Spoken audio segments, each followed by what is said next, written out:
इस वीडियो में आज हम बात करेंगे प्रश्नावली 6.3 की। प्रश्नावली 6.3 में अभी तक हम लोगों ने टोटल 5 क्वेश्चंस को कंप्लीट कर लिया है। आज इस क्लास में हम लोग बात करेंगे उन क्वेश्चंस की जो कि आपको स्क्रीन पर दिख रहे हैं। मतलब कि आज की इस क्लास में हम शुरुआत करेंगे प्रश्न संख्या 6 के साथ। चलिए शुरू करते हैं बिना देर के हुए, ताकि टाइम वेस्ट ना हो पाए। और आपको पता है कि इस क्लास में आपको जितने भी क्वेश्चन मिलेंगे वो बहुत अच्छे मिलेंगे और सारे के सारे क्वेश्चन बहुत आराम से बताए जाएंगे। इसलिए अभी तक आपने अगर वीडियो को लाइक नहीं किया है तो वीडियो को लाइक कर दीजिएगा। चैनल पे नए हैं तो चैनल को सब्सक्राइब कर दीजिएगा। चलिए शुरू करते हैं क्वेश्चन नंबर 6 के साथ। तो उससे पहले मैं हूं शिवम द्विवेदी और आप देख रहे हैं अपना पसंदीदा चैनल ज्ञानोदय के गुरुजी। क्वेश्चन नंबर 6 आपको स्क्रीन पर दिख गया होगा। क्या लिखा हुआ है? लिखा हुआ कि आकृति में जो त्रिभुज है ABE, त्रिभुज ABE है वो सर्वांगसम है किसके? ACD के सर्वांगसम है। अब ये सबसे बड़ी बात कि सर्वांगसम क्या होता है? सर्वांगसम त्रिभुज वे त्रिभुज होते हैं जिनके सभी संगत भाग बराबर होते हैं। कहने का अर्थ क्या है कि मान लीजिए दो त्रिभुज हैं और वो सर्वांगसम हैं, तो उनकी भुजाएं भी आपस में बराबर होंगी और साथ ही साथ उनके कोण भी आपस में बराबर होंगे। लेकिन समरूप में ऐसा नहीं था। समरूप त्रिभुजों में भुजाएं समानुपाती होनी चाहिए, बराबर हो या ना हो उससे कोई फर्क नहीं पड़ता, समानुपाती होनी चाहिए। लेकिन सर्वांगसम में जो है भुजाएं बराबर भी होनी चाहिए और साथ ही साथ कोण भी उनके बराबर होने चाहिए। क्लियर है इतनी चीज? इस तरीके से हम कह सकते हैं बहुत सिंपल सी बात कि यहाँ पर त्रिभुज है A, B और E। तो देखिए A है, B है और E है। बिल्कुल इसे अच्छे से हम बिल्कुल ओपन करके रख देते हैं आपके सामने ताकि आपको समझने में प्रॉब्लम ना हो।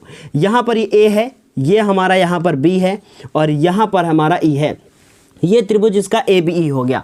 ठीक है, ये सिर्फ और सिर्फ आपके लिए किया जा रहा है, इसे आपको एग्जाम में करने की आवश्यकता नहीं है। फिर देखिए A, C और D। तो देखिए ACD लिखा है तो यहाँ पर A लिखा, यहाँ पर C लिखा और यहाँ पर हमने D लिखा। इतनी बात समझ में आ गई। अभी आप देखिए जरा ध्यान से, यहाँ पर इन्होंने कह दिया कि ABE। तो देखिए ध्यान से, सब कुछ छुपा हुआ है। A वाला कोण A के बराबर होगा, तो इसका मतलब ये वाला कोण इस वाले कोण के बराबर होगा। ठीक है, तो इसके सामने की भुजा भी क्या होगी? आपस में बराबर ही होगी। तो हमने क्या कर दिया, इसके सामने ये हो गया और इसके सामने ये भुजा हो गई। ठीक है, फिर देखिए B वाला कोण C वाले कोण के बराबर है, तो B वाला कोण जो इधर ऐसे है इसके मैंने 2 लाइन खींच दी और वो C के बराबर है इसलिए मैंने यहाँ पर 2 लाइन खींच दी। क्लियर है इतनी चीज? सो इसके सामने ये 2 हो गया और इसके सामने ये इधर हो गया। ठीक है, फिर देखिए E वाला D के बराबर है, तो E वाला कहाँ पर है? ये ऐसे है। देखिए उसमें मैंने ये सब नहीं किया ताकि प्रॉब्लम ना हो आपको। तो ये हमारा हो गया 3 हमने खींच दिया इसमें। ये D के बराबर है तो इसमें भी हमने 3 खींचा और इसके सामने जो है वो हमारी ये 3 हो गई। ठीक है, इसमें किसी को डाउट नहीं होगा। ये हमने बना दिया कि ये कोण बराबर थे, इनके सामने की भुजाएं भी आपस में क्या होंगी? बराबर होंगी। तो अगर ये हो गए तो अब देखिए जरा ध्यान से, ADE को हमें दिखाना है कि ये दोनों के दोनों समरूप हैं। समरूप दिखाने के लिए बहुत ध्यान से सुनिएगा, समरूप दिखाने के लिए मिनिमम 2 कोण चाहिए जो आपस में बराबर हों। तो अगर हम लोग इस ADE जो लिखा है और ABC लिखा है, ABC कहाँ है?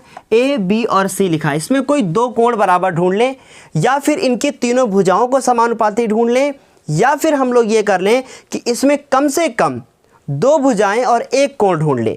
कहने का मतलब है या तो 3 कोण 2 कोण ढूंढ लीजिए या 3 ढूंढ लीजिए, एक ही बात है। या तो 2 भुजाएं और 1 कोण ढूंढ लीजिए और या तो फिर आप क्या कीजिए, तीनों भुजाओं को ढूंढ लीजिए जो समानुपाती होनी चाहिए। सिंपल सी बात, ये बात क्लियर समझ में आ गई? तो अभी हम लोग क्या करते हैं, ये दोनों त्रिभुज ऐसे दिए हुए हैं। अगर हम ADE को देखें तो ये वाला कोण जो है, ये वाला कोण, और जो ABC को देखें तो ये वाला कोण, दोनों में आ रहा है, मतलब एक कोण तो हमको मिल गया। दूसरा कोण ढूंढने की कोशिश करते हैं। दूसरा कोण देखिए, जब इसमें हम लोग चलेंगे तो ये इसमें आएगा, ये इतना कोण ही आएगा, पूरा नहीं आएगा। इसमें ये पूरा इतना ही आएगा, तो कोई मतलब नहीं है। ठीक है, इसमें ये इतना आ जाएगा, इसमें इतना आ जाएगा, तो कोई मतलब नहीं है, इससे ये नहीं हो पाएगा, एक कोण मिलेगा। ठीक है, तो देखिए ध्यान से, हम लोग इसको हल करने जा रहे हैं। ठीक, देखिए लिखेंगे त्रिभुज AD और E। ठीक, ये सर्वांगसम दिए, शॉर्ट में इसको करेंगे त्रिभुज ADE। ये देखिए ADE हुआ त्रिभुज ए बी सी में हमें तीन चीज़ें चाहिए, तो कोण डी ए और ई, देखिए ए डी ई में डी ए ई कोण, तो हमने यहाँ लिखा डी ए ई कोण, ये कोण बराबर है किसके बराबर है, बी ए सी के बराबर है, तो हमने वही चीज़ लिखी बी ए सी के बराबर है। ठीक, सबसे बड़ी बात कि क्यों बराबर है, तो ये कोण हमारा उभयनिष्ठ भी है और हम ये भी लिख सकते हैं कि जो हमारी भुजाएं हैं वो समानुपाती भी, ये सर्वांगसम भी है, इसलिए भी ये हमारा बराबर होगा। तो दोनों में से एक रीज़न लिख दीजिए कोई भी। इतनी बात क्लियर। अब मुझे इनकी दो भुजाएं ढूंढनी है।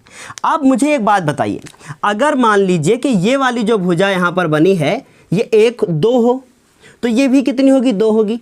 अगर ये 3 हो तो ये भी कितनी होगी, 3 ही होगी। अगर ये 4 है तो ये हमारी 4 ही होगी।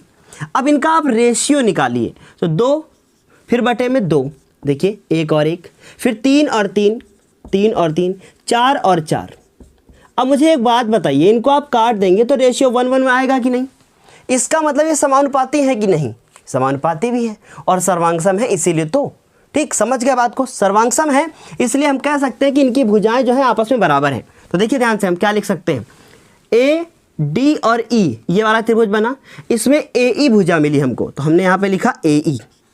ठीक है, इतनी बात समझ में आ गई, ये ए ई मिली, इस वाले त्रिभुज की ए ई भुजा और इसी की ए सी भुजा, अपॉन में क्या लिख देंगे, ए सी भुजा मिल गई। फिर ए डी हो गई, ए डी लिखा, और उसके बाद डी ई भुजा। ठीक है, तो डी ना लिखिए, ए बी लिख दीजिए, ए बी भुजा। ठीक, अभी देखिए, अभी इसको मैंने 2 3 4 दिया था। ए ई देखिए ध्यान से कितनी है, 3, तो इमेजिन कीजिए कि 3 होगा ये। ए सी कितनी है, ए सी को देखिए 4, तो ये 3 बटे कितनी हो गई, 4। क्लियर इतनी चीज़। अब ए डी को देखिए, ए डी कितनी है, ए डी है हमारी 3, और उसके बाद ए बी कितनी है, ए बी है हमारी 4। अब मुझे एक बात बताइए, ये रेशियो क्या आपस में 3/4 3/4 बराबर है ना बराबर, तो इसका मतलब ये चीज़ बराबर है। और अगर ये बराबर है तो क्यों बराबर है, वो क्यों बराबर है, बस वही चीज़ लिखनी है। ठीक, मेरा काम है आपको डीप में समझाना, क्योंकि जो त्रिभुज ए बी ई है वो सर्वांगसम है त्रिभुज ए सी डी के, ए सी डी के। ठीक, ए सी डी के। ठीक, इसलिए रेशियो भी क्या हो गया, इक्वल हो गया। बताओ, इतनी बात समझ में आई आपको, रटना है नहीं, रट आप पाओगे नहीं, त्रिभुज है ये, रटना नहीं है, समझना है। इतनी बात क्लियर। अगर नहीं समझ में आई है तो फिर से वीडियो को रिवाइंड कीजिए और फिर से वही चीज़ समझने की कोशिश कीजिए जो मैंने बताई है। एक बार में नहीं आएगा, 2 बार में नहीं आएगा, कैसे नहीं आएगा। ठीक, तो हम लोग कह सकते हैं कि त्रिभुज ए डी ई है, देखिए कितना शॉर्ट में निपट गया। ए डी ई है वो ए बी ई के क्या है, ए बी सी के क्या है, समरूप है। समझ में आई मेरी बात। मैंने आपको रेशियो भी निकाल कर दिखा दिया, इमेजिन कर लिया, और इमेजिन किया तो बराबर ही क्यों इमेजिन किया, क्योंकि उसका भी कॉन्सेप्ट मैंने आपको बताया कि सर्वांगसम होते हैं तो भुजाएं बराबर होती हैं, इसलिए वो भुजाएं बराबर हैं, इसलिए ये इनका रेशियो भी आपस में इक्वल होगा। समझ गए बात को। इस तरीके से हम कह सकते हैं कि ये हमारा त्रिभुज क्या हो गया है, सर्वांगसम से। अब ये समरूप हमने सिद्ध कर लिया। नियम कौन सा लगाया, एक कोण और उसकी 2 भुजाएं। ये वाला कोण लिया मैंने, उसके बाद ये वाली एक भुजा ले ली, ठीक, और ये वाली एक भुजा, यही तो लिया था, बताइए। तो हम लोग नियम कौन सा लगाएंगे, SAS समरूप नियम से। ठीक, समरूप नियम से। अगर किसी को डाउट हो तो फिर से ध्यान से सुन लीजिए। हमने ए ई भुजा का इस्तेमाल किया, देखिए ए ई का इस्तेमाल किया, ए डी का इस्तेमाल किया और इस कोण का इस्तेमाल किया। फिर उसके बाद जब ए बी सी को देखिए, हमने ए से लेकर सी तक की भुजा का इस्तेमाल किया, ए से लेकर बी तक की भुजा का इस्तेमाल किया और बीच वाले कोण का इस्तेमाल किया था। और मैंने आपको पहले ही बता रखा, अगर इस भुजा का इस्तेमाल कीजिए और बीच वाले कोण का भी इस्तेमाल कर लीजिए तो नियम SAS होगा। यह सब पिछले वीडियोस में हम आपको बता चुके हैं। इस तरीके से ये आप इसको ब्रैकेट में लिख देंगे। आपका ये क्वेश्चन नंबर 6 भी यहाँ पर कंप्लीट हुआ। उम्मीद है आपको अच्छे से समझ में आया होगा। आप इसका स्क्रीनशॉट एक बार ले लीजिए। अब हम लोग बात करते हैं क्वेश्चन नंबर 6 के बाद क्वेश्चन नंबर 7 की। क्वेश्चन नंबर 7 आपको स्क्रीन पर भी दिख गया होगा। क्या लिखा हुआ है एक बार रीड कर लेते हैं। लिखा है आकृति 6.38, तो ये आकृति है 6.38, 4 क्वेश्चन है इसके अंदर। लिखा है आकृति 6.38 त्रिभुज ABC के शीर्ष लंब। शीर्ष लंब क्या होता है, कोई एक त्रिभुज बना दीजिए और उस पर एक ऐसे शीर्ष लंब आप डाल सकते हैं, मतलब किसी भी एक शीर्ष से एक लंब डाला जाए। तो क्या इस शीर्ष से नहीं डाला जा सकता है, बिल्कुल डाला जा सकता है, सिंपल बात। फिर देखिए क्या कह रहे हैं, कह रहे हैं कि बिंदु P पर प्रतिच्छेद करते हैं, मतलब ये दोनों आपस में एक जगह पर कट करते हैं, उसका नाम है P। ये हो गया, इतनी बात समझ आ गई। फिर आगे देखिए क्या कह रहे हैं, फिर कह रहे हैं कि दर्शाइए की, 4 क्वेश्चन है, दर्शाइए की। अब हमसे क्या बोला गया है, हमें दिया क्या है, कुछ नहीं है, सिर्फ और सिर्फ कहा है कि ये प्रतिच्छेद करते हैं और कुछ नहीं कहा है। तो हम लोग इसमें क्या करेंगे, दिया है हमें क्या लिख देंगे कि कुछ भी नहीं है, हमें सिद्ध करना है वो देख लेते हैं। ठीक, अगर लिखना चाहे आप तो कुछ लिख भी सकते हैं, कोई प्रॉब्लम नहीं है इससे।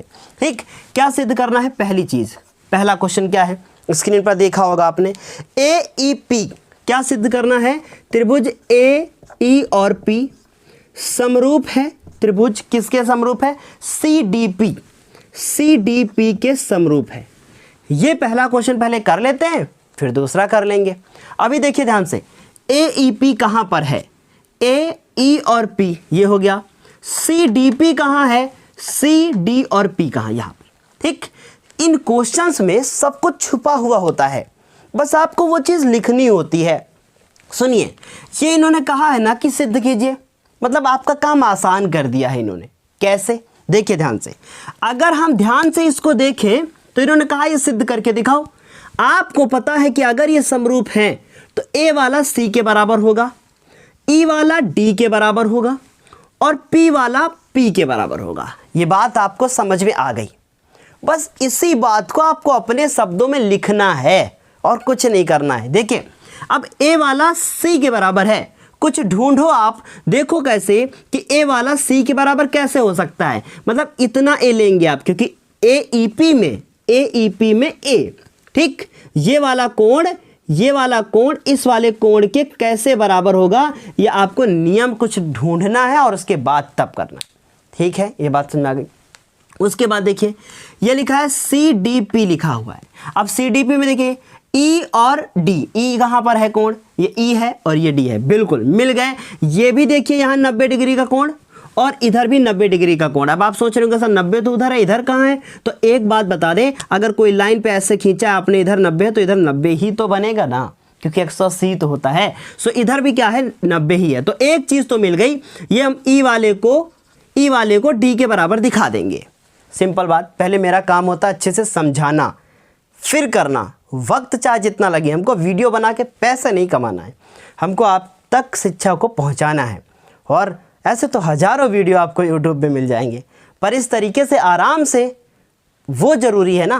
कितना भी टाइम लगता है, मेरे साथ 10 लोग जुड़े, 10 लोग वीडियो देखें, पर जो भी देखें अच्छे से देखें और एक बार कमेंट करके ज़रूर जाइएगा कि कैसा लगा है वीडियो। ठीक, P वाला P के बराबर है, तो देखिए ये जो P वाला है ये P के बराबर है, ये तो मिल गए शीर्षाभिमुख। तो हमें मिनिमम 2 ही कोण तो चाहिए होते हैं।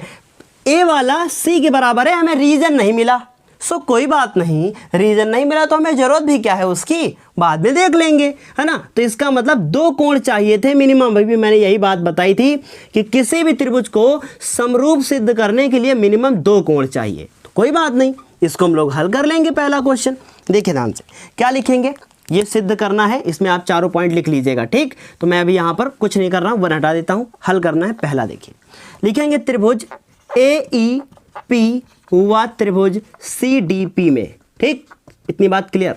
अब इसमें देखिए E वाला CD, E वाला D, सब कुछ छुपा ही सी में था। ठीक है, आपको समझना था। तो ये E वाले का नाम क्या है, देखिए E वाले का नाम AEP, ऐसे लिखोगे ना अच्छे से, AEP।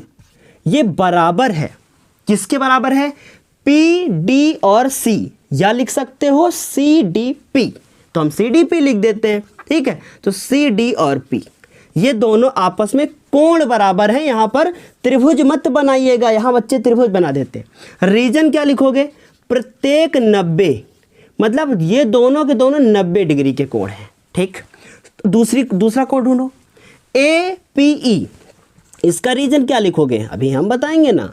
फिर CPD, ठीक, CP और उसके बाद डी, ये पी है, ठीक है। यहाँ पे थोड़ा अच्छे से बना देते हैं, सी पी डी। इसका रीजन क्या लिखोगे, शीर्षाभिमुख। अगर कोई लाइन ऐसे गई हो, कोई लाइन ऐसे गई हो, तो ये वाला कोण हमेशा इसके बराबर होगा और ये वाला कोण हमेशा इसके बराबर होगा, शीर्षाभिमुख। तो हम यहाँ लिखेंगे शीर्षाभिमुख, शीर्षाभिमुख कोण, ठीक है। समझ में आ गई इतनी चीज, दो चीजें मिल गई।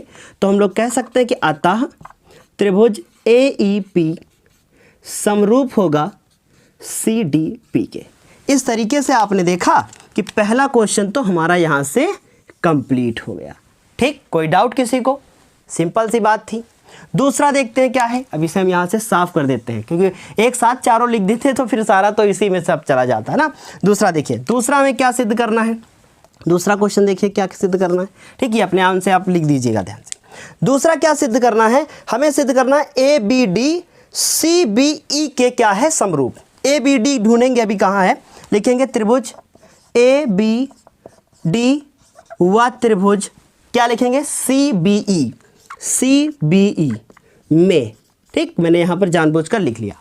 अब ABD ढूंढिए कहाँ पर है, ABD कहाँ है, A हो गया, फिर उसके बाद यहाँ पर B हो गया और यहाँ पर D हो गया। एक कोण तो मिल गया पहले ही कि 90 डिग्री का कोण यहाँ पर बन गया है, ठीक।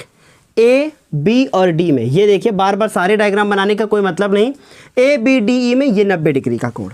फिर देखिए CBE में, देखिए अब CBE देखिए, C, B और E, इसका मतलब ये कोण इसमें 90 और ये कोण 90। हमसे दो त्रिभुज बोले गए थे, तो एक ये त्रिभुज हो गया ऐसे और एक त्रिभुज हो गया ऐसे। अगर आपकी इच्छा है कि नहीं सर जी थोड़ा सा तो अच्छे से बता दीजिए, तो देख लीजिए फिर, ये हो गया A, ये हो गया D और ये हो गया B, ABD। अब CBE बनाइए, CBE बना लीजिए भैया, ये C, B और E। तो हमने यहाँ पे C लिखा, यहाँ B है और यहाँ पे E है, ये एक 90 डिग्री का कोण मिल गया, ठीक। एक कोण मिल गया है, एक का काम और करना है, इसी में ढूंढो। देखो ध्यान से, D वाला E के बराबर, देखो D वाला E के बराबर मिला कि नहीं, A वाले को C के बराबर ढूंढिए, देखिए कोई रीजन मिलेगा क्या। ये एक A हो गया और ये हो गया C, सब कुछ छुपा होता है इसी में मेरे लाल। ये चैप्टर बहुत आसान है, बस थोड़ा पढ़ने की जरूरत है। A वाला और ये हमारा, देखिए ध्यान से, इनका रीजन देखिए, ये वाला कोण और ये वाला कोण। अभी जब इसके पहले रीजन नहीं ढूंढ पाएगा तो इसमें क्या ढूंढ पाएंगे, है ना। कोई बात नहीं, छोड़ो। अब देखो B वाला किसके बराबर है और B वाला B के बराबर दिखा रहा है, इसका मतलब कहीं ना कहीं कुछ न कुछ उभयनिष्ठ वाला काम होगा। देखिए ध्यान से, ये ऐसे बना और ये ऐसे बना, दोनों में B आ गया, इसका मतलब ये वाला कोण जो है, ये वाला किसके बराबर है, इस वाले के बराबर है। क्यों बराबर है, उभयनिष्ठ है, कॉमन है, ठीक। समझ गए। सो अभी हो गया काम, दो कोण ढूंढने थे। देखिए पता मुझे सब कुछ है, पर हम तुम्हारे साथ ना यहाँ पे डिस्कशन कर रहे हैं, वरना मुझे तो पता 2 मिनट पे क्वेश्चन खत्म हो जाएगा। ये जान लीजिए आप, सिर्फ 2 मिनट, और मतलब देख के आंसर बता सकते हैं। लेकिन डिस्कशन आपके साथ हो रहा है कि ढूंढो मेरे लाल, ढूंढो कहाँ है। वो डिस्कशन ये फ़ायदा करेगा आपको। बेशक टाइम लग रहा है, कोई बात नहीं, पर क्वेश्चन तुम्हें समझ में आ रहा है कि नहीं। आप सोचो कि दिन भर सोते हो, सॉरी सोते नहीं हो यार, तुम लोग पढ़ते हो, ठीक है। तुम लोग मतलब रात में सोते हो, अरे 10 मिनट अगर ज़्यादा चला गया वीडियो में, थोड़ा सा बड़ा हो गया, तो इसमें क्या आपको समझ में आया कि नहीं। और वही चीज़ आप 10 बार किताब में करते हो, परेशान होते हो और नहीं समझ में आती। तो कोई बात नहीं, अगर मेरे साथ थोड़ा सा टाइम लग रहा है ट्रायंगल में, तो आपको समझ में आ रहा है कि नहीं। ये इंपॉर्टेंट है कि टाइम इंपॉर्टेंट है, बता दीजिए कमेंट करके। टाइम इंपॉर्टेंट है कि सीखना इंपॉर्टेंट है, बताइए। अगर सीखना इंपॉर्टेंट नहीं है, सिर्फ टाइम इंपॉर्टेंट है, तो बताइए, ख़त्म कर दे 1 मिनट में, लिख दे, छाप लो, है ना। इससे अच्छा तो भाई गाइड ले लो, वही ज़्यादा अच्छा है ना। समझ गया ना बात को। ये देखो हो गया यार, कोई मतलब है ही नहीं। तो क्या लिखेंगे, देखो कोण क्या लिखेंगे, ADB। अब बार बार उसे देखने की जरूरत नहीं है। ADB वो बराबर है किसके, CEB। तो हम लिखेंगे CEB के बराबर है। क्यों बराबर है, प्रत्येक 90, दोनों के दोनों 90 डिग्री है, या प्रत्येक समकोण लिख सकते हैं। इतनी बात समझ आ गई। एक कोण और है CD और A, या AB ये लिख सकते हो। तो हमने लिखा AB और D, ये भी बराबर है। CBE के बराबर है, CB और E के बराबर है। क्यों बराबर है, क्योंकि ये दोनों के दोनों कॉमन है, और कॉमन को हम कहते हैं हिंदी में उभयनिष्ठ। समझ गए। तो हम लोग कह सकते हैं कि त्रिभुज ABD। अब देखिए कुछ बच्चे दिमाग लगा रहे होंगे, सर ये तो आपने लिखने का कोई तरीका बताया था, आप बार बार क्यों नहीं बता रहे हो। देखो मेरे लाल, आप मेरी बात को समझो, ये चीज़ें तो दी हैं, सो इसमें टाइम वेस्ट करने का कोई मतलब नहीं है, होगा वही। समझ रहे हो बात को। अगर जहाँ पे नहीं दी होंगी वहाँ दिमाग लगाना है, तो हम क्वेश्चन में बताते हैं जहाँ दिमाग लगाना होता है ना। तो हम लिख सकते हैं कि ABD समरूप है CBE के। इस तरीके से ये 2 क्वेश्चन मैंने इसके 2 पार्ट आपको बता दिए। बड़े बड़े क्वेश्चन थे, थोड़ा सा टाइम लगेगा, 2 पार्ट हो गए हैं। अब इसका आप यहाँ पे स्क्रीनशॉट ले लीजिए, तीसरा पार्ट फिर हम आपको बताना शुरू करते हैं। तो अभी आप इसका स्क्रीनशॉट यहाँ से ले चुके होंगे, है ना। 2 पार्ट कंप्लीट। अब तीसरे पार्ट को देखिए ध्यान से। पहले इसको साफ करना पड़ेगा पूरा अच्छे से, तभी तो बता पाएंगे ना। ठीक, अब इसका 2 पार्ट हो गया है, यहाँ पर A है। ठीक, तीसरे पार्ट में क्या पूछा गया है, कह रहे हैं कि त्रिभुज AEP तो लिखेंगे त्रिभुज AE और P हुआ। त्रिभुज ADB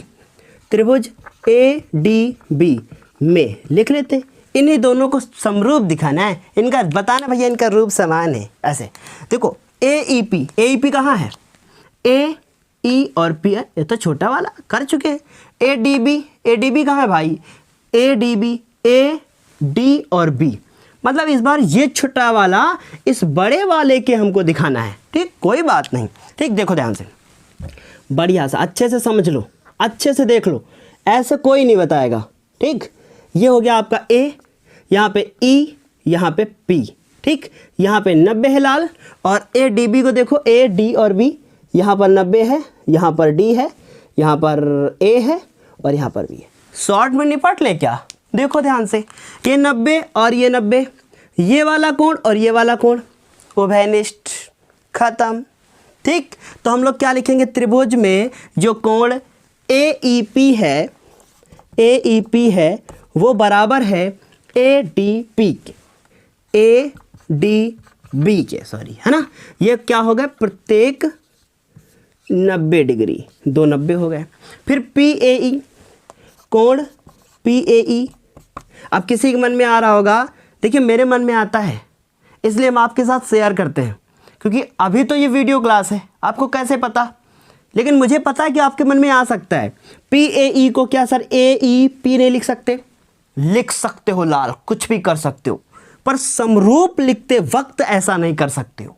ओके, ठीक है। तो PAE DAB के बराबर है। क्या BAD नहीं लिख सकते, क्या बैड बॉय, लिख सकते हैं हम लोग, DAB लिख सकते हैं। मैंने आपको बैड नहीं कहा, मैंने आपको बहुत अच्छा कहा। मैंने कहा आप पढ़ते भी हो, पता नहीं आप पढ़ते हो कि नहीं पढ़ते हो, पर मुझे लगता है कि आप पढ़ते हो, है ना। ये उभयनिष्ठ हो गया, ये BAD लिखा था इसलिए मैंने कहा बैड बॉय आप नहीं हो, आप गुड बॉय हो। ठीक है, उभयनिष्ठ हो गया। अब इसका मतलब ये दोनों त्रिभुज क्या है, समरूप है। AEP समरूप है ADB के।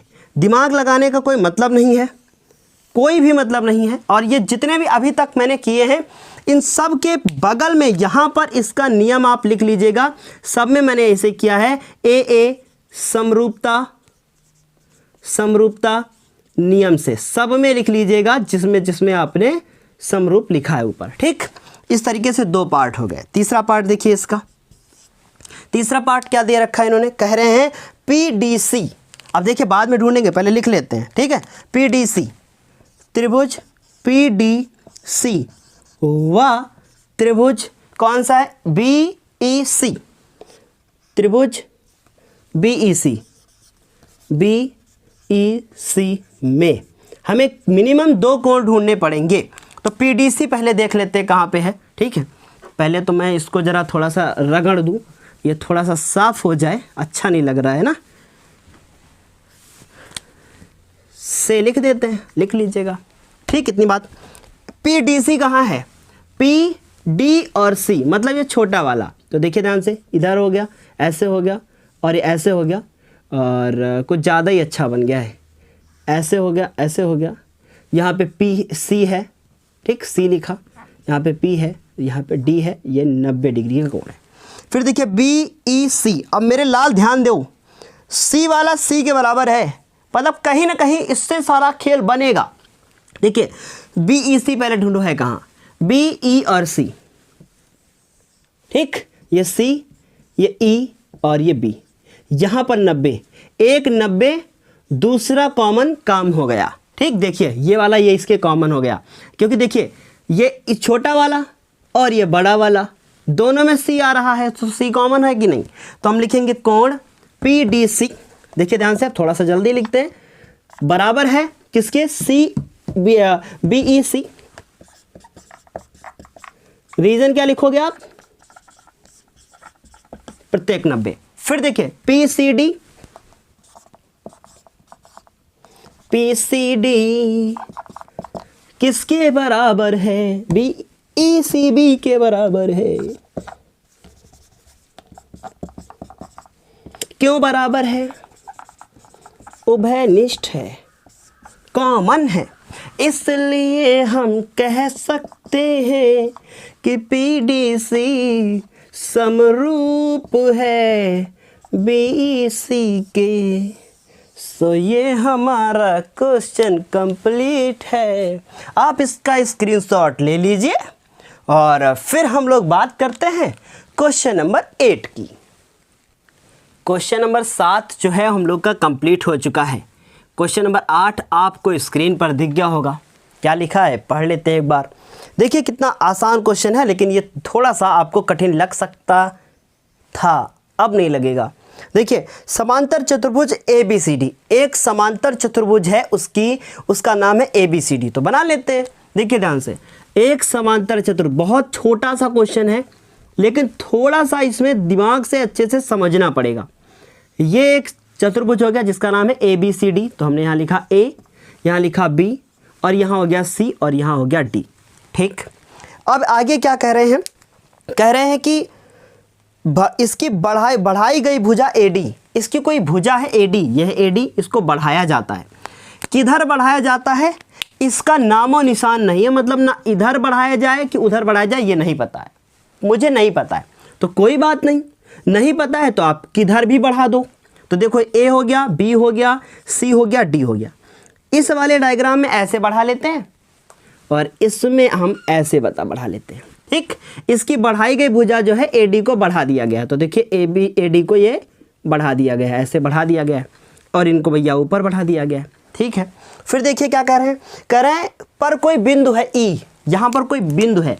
तो देखिए हमने यहाँ पर E कोई पॉइंट ले लिया, आप यहाँ ले लो, डोंट वरी, कोई दिक्कत नहीं। यहाँ पर हमने E पॉइंट ले लिया, इसमें भी कोई डाउट नहीं होगा। फिर आगे पढ़िए, फिर क्या कह रहे हैं कि BE भुजा CD को F पर प्रतिच्छेद करती है, मतलब BE कहीं पर है। तो ये देखिए BE, इसको ज्वाइन कर दिया, और इधर से इधर ऐसो इसको B को ज्वाइन कर दिया। ये CD को F पर काट रही है, लेकिन इसमें तो नहीं काट रही है, काटी क्या, नहीं काटी। सो इसका मतलब ये फिर गलत, वही वाला सही होगा, समझ गए। तो ऐसे दिमाग आपको स्वयं लगाना है, ठीक, कि डायग्राम किस तरीके से बनाया जाए, रटना थोड़ी है, ठीक, समझ गए ना। इस तरीके से अब इस बात पे अगर मज़ा आई हो तो फिर आपकी जो इच्छा है वो कर सकते हो, ठीक, ये बात क्लियर। अब इन्होंने कहा है सिद्ध करो, क्या सिद्ध करो। फिर देखो ये F पे काट रही है, मैंने लिख लिया। अब कह रहे हैं कि सिद्ध करो कि त्रिभुज ABE वो समरूप है, आपको दिख रहा होगा यहाँ पर ABE समरूप है CF और B के समरूप है। बस सब कुछ छुपा है इसी में। A वाला C के संगत, मतलब A कोण C के बराबर है, B वाला F के बराबर, और E वाला B के बराबर, सब छुपा है इसमें, सब कुछ छुपा है। अब A को C के बराबर ढूंढो। देखिए ABE कहाँ है, A B और E, इसमें A वाला C के बराबर, ये वाला कोण इसके बराबर। रीजन ढूंढ पाओगे, नहीं ढूंढ पाओगे। समांतर चतुर्भुज के सम्मुख कोण बराबर होते हैं, मिल गया रीजन, ठीक। B वाला F के बराबर, अब B वाला कहाँ है, देखो इसमें बनेगा ये, तो B वाला कहाँ कोण बनेगा, B वाला कोण यहाँ बनेगा, ये वाला कोण ऐसे, इतना देखिए A B और E में, ABE में B वाला, तो इतने की बात हो रही है लाल मेरे, इतने की बात, इतने की, पूरा ये वाला, ठीक, क्योंकि मुझे मिटाना है इसलिए गंदा नहीं करना चाहते, मुझे पता है क्या होने वाला है। ठीक, बी वाला किसके, एफ के बराबर, एफ वाला इसके, रीज़न है आपके पास, कोई रीज़न नहीं है ना, सो इसको मिटाओ, कोई रीज़न नहीं है, दूसरे दो कोण ढूंढने हैं, तीसरा ढूंढो। ई वाला बी के बराबर, ई वाला कहाँ है, ये कोण इतना ई वाला है, और ये वाला कह रहे हैं कि ई वाला कोण, देखिए बी वाला किसके बराबर था, एफ के बराबर, तो बी वाला कहाँ है, ये हमारा बी वाला है, इसमें ए बी ई में, ए बी ई कहाँ है, ये वाला, और ये एफ के बराबर है, इसके बराबर है। रीज़न तो मिल जाएगा इसमें, इसमें रीज़न नहीं मिलेगा। ठीक, इसमें रीज़न मतलब कोई कारण नहीं मिलेगा, तो ये वाला इसके बराबर, ढूंढ लेंगे कारण। कैसे ढूंढ लेंगे हम बताते हैं ना आपको, देखिए ध्यान से, ये एक भुजा है ऐसे, ए बी समांतर है, मिल गई, दो कोण चाहिए। पहले क्वेश्चन को बातों में ख़त्म करो यार, ऐसा मतलब लिखना तो सिंपल सी चीज़ें लिख देंगे हो जाएगा। फिर देखिए ये वाली भुजा कौन है, सी एफ, तो ये ऐसे हो गई। ठीक, इसका नाम मैंने यहाँ पर सी रख दिया और ये एफ रख दिया। अब मेरी बात बताओ, ये वाली भुजा और ये वाली भुजा समांतर होती कि नहीं, क्योंकि समांतर चतुर्भुज है। अब मैंने जैसे इसको ज्वाइन किया, जेड बन गया। जेड का मतलब होता है कि ये वाला कोण इसके बराबर होगा। क्यों बराबर होगा, क्योंकि ये एकांतर अंतःकोण है।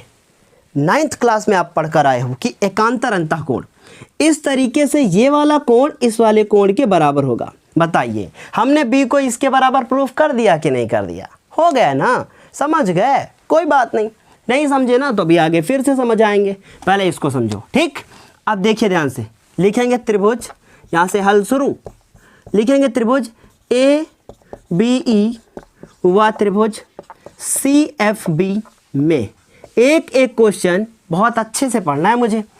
क्या लिखेंगे, ए बी ई, कौन सा कोण, देखिए ए वाला सी के बराबर, तो इसका नाम क्या है, इसका नाम है बी ए ई, यहाँ तक लेकर आओगे पूरा। ठीक, बी ए ई, बस 2 लाइन का क्वेश्चन है बस। फिर उसके बाद इनमें लिखना कुछ नहीं होता है, सिंपल होता है, बस समझो ये बी सी एफ के बराबर है, या C F C B F C B कह सकते हो, पर बी सी एफ कहेंगे हम। ठीक है, क्या कहेंगे, बी सी एफ कहेंगे। रीज़न क्या दोगे, समांतर चतुर्भुज के सम्मुख कोण, और आपको पता ही होगा कि सम्मुख कोण आपस में क्या होते हैं, बराबर होते हैं, पहली चीज़। दूसरा ढूंढो, ये बी वाला इसके बराबर, इसका नाम क्या है बी वाले का, ए बी और ई नाम दोगे, यहाँ तक लेकर आओगे क्योंकि ये पूरा त्रिभुज था। ठीक, देखो ध्यान से, त्रिभुज ए बी और ई। ठीक, ये किसके बराबर होगा, सी एफ बी या B F C, B F और सी। क्यों बराबर होगा, देखो रट के नहीं जाना है, नहीं तो कुछ नहीं कर पाओगे। ये क्यों बराबर है, एकांतर अंतःकोण, क्या लिखोगे, एकांतर अंतःकोण, समझ गए, 2 बराबर मिल गए। अतः अब ये चीज़ हमको दिखानी थी, तो चाहो तो डायरेक्ट लिख दो और चाहो तो समझ लो। तो समझना इसमें है क्या, वही चीज़ बताया मैंने, ये वाला इसके बराबर, वो वाला इसके बराबर, तो ये सी एफ बी, इस तरीके से ये क्वेश्चन भी क्या हो गया, कंप्लीट। क्वेश्चन नंबर 8 भी क्या हो गया है, कंप्लीट हो गया। तो यह क्वेश्चन नंबर 8 की आप यहाँ पर ले लीजिए स्क्रीनशॉट। इसके बाद हम लोग नेक्स्ट वीडियो में बात करेंगे कौन से क्वेश्चंस की, इसके बाद के जो क्वेश्चंस होंगे उनकी बात करेंगे। इस वीडियो को हम यहीं पर करेंगे समाप्त, क्योंकि ये कुछ क्वेश्चन थे जो मैंने आज आपको बताए। इसके बाद हम लोग नेक्स्ट वीडियो में बात करेंगे क्वेश्चन नंबर 9 की, क्वेश्चन नंबर 10, 11, इन सारे क्वेश्चंस की बात करेंगे। तो चलिए अभी इसको ख़त्म करते हैं, स्क्रीनशॉट आपने ले लिया होगा। नेक्स्ट वीडियो में फिर मिलते हैं एक धमाकेदार वीडियो के साथ। तब तक के लिए धन्यवाद, और वीडियो अच्छा लगा हो तो लाइक करना मत भूलिएगा, और साथ ही साथ अपने विचार ज़रूर प्रस्तुत कीजिएगा कि आपको ये वीडियो कैसा लगा। चलिए धन्यवाद।